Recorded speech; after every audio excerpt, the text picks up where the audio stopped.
North Korea has taken aggressive steps that have significantly heightened tensions with South Korea. These actions are not just isolated incidents, but part of a broader strategy. The escalation has been felt deeply across the border, with South Korea responding by increasing its own military readiness and vigilance. In a dramatic move, Pyongyang has destroyed roads that once connected the two countries, symbolizing a physical and ideological divide. This action has been met with widespread condemnation from the international community, with leaders around the world calling for restraint and dialogue. Additionally, North Korea has mobilized its army, showcasing its military might in a clear message of defiance. The regime claims that an astonishing 1.4 million citizens have volunteered to join its ranks, a testament to the intense nationalism and propaganda within the country. These developments have put the entire region on high alert, with military bases and checkpoints bracing for any potential conflict. The timing of these actions is particularly concerning, as they come at a moment of already heightened global tensions. They coincide with joint military exercises conducted by South Korea and the United States, which are seen as a show of solidarity and strength. North Korea views these exercises as hostile and provocative, often responding with its own displays of military power. It often responds to them with its own shows of force, including missile launches and large-scale military parades. The destruction of the inter-Korean roads is a symbolic act, representing more than just physical damage. It represents a severing of ties and a rejection of reconciliation, a stark reminder of the fragile peace on the Korean peninsula. The international community is deeply concerned by North Korea's actions. Many fear these actions could lead to miscalculation and escalation. The United Nations has called for restraint from Pyongyang. Several countries have issued similar statements. The situation underscores the volatile nature of the Korean peninsula. The primary concern is the potential for conflict. A military confrontation on the Korean peninsula would be devastating. It could involve major powers and result in widespread casualties.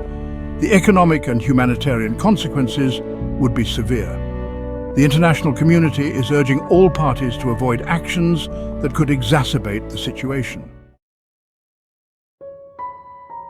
To understand the current crisis, it's essential to consider the historical context. The Korean peninsula has been divided since 1953. The Korean War ended in an armistice, not a peace treaty. This has left the two Koreas technically at war for over 7 decades.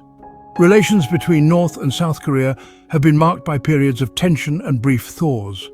There have been attempts at dialogue and reconciliation. However, these efforts have often been met with setbacks. Deep mistrust and animosity persist. The current situation is a stark reminder of the long-standing divisions on the peninsula. The international community has responded to North Korea's provocations with a mix of diplomacy and pressure. Diplomatic efforts are focused on urging restraint and encouraging dialogue.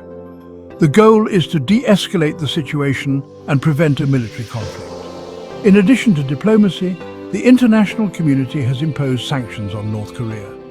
These sanctions target the country's economy and its ability to develop nuclear weapons. The goal is to pressure Pyongyang to change its behavior and comply with international norms.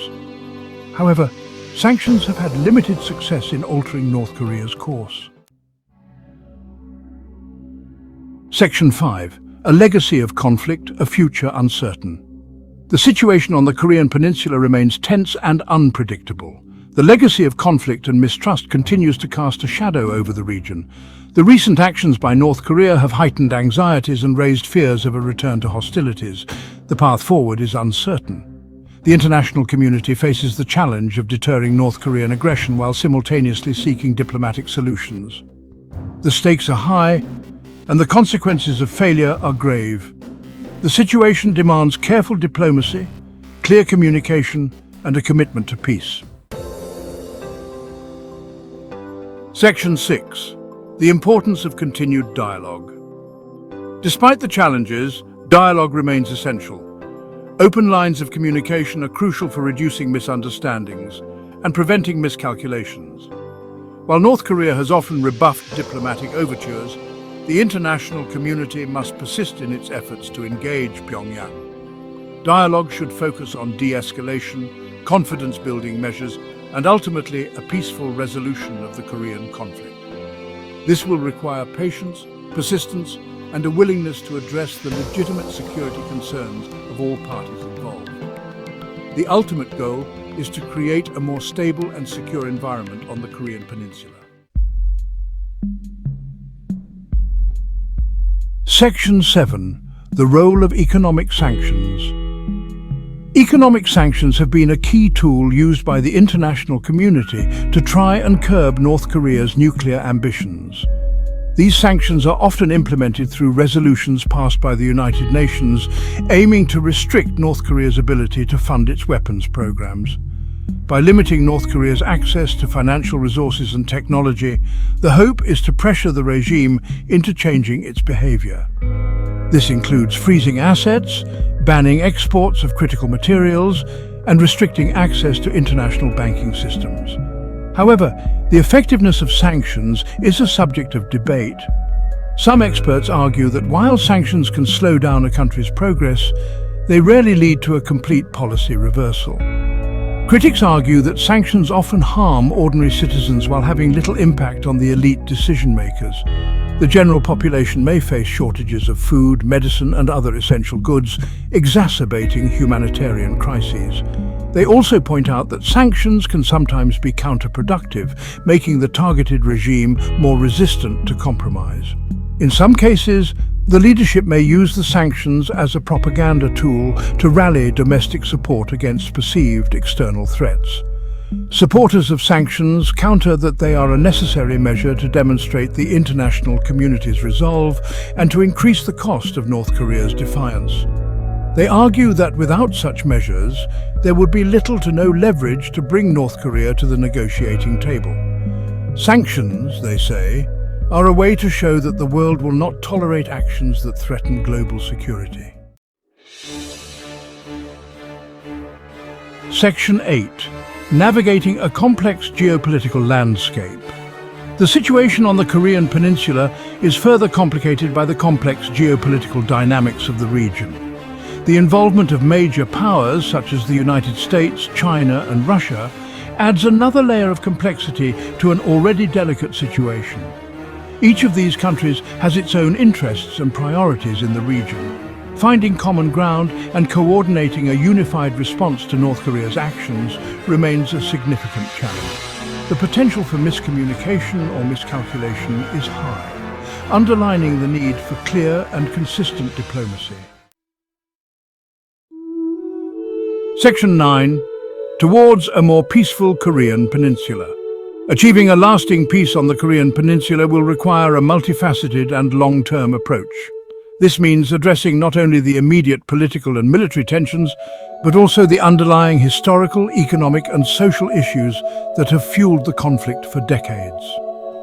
It will necessitate engagement from all stakeholders, including North and South Korea, as well as the major powers in the region. The involvement of countries like the United States, China, Russia, and Japan is crucial in facilitating dialogue and providing the necessary support for peace initiatives. Dialogue, diplomacy, and a commitment to peace are paramount. These efforts must be sustained over time with continuous communication and negotiation to build trust and mutual understanding.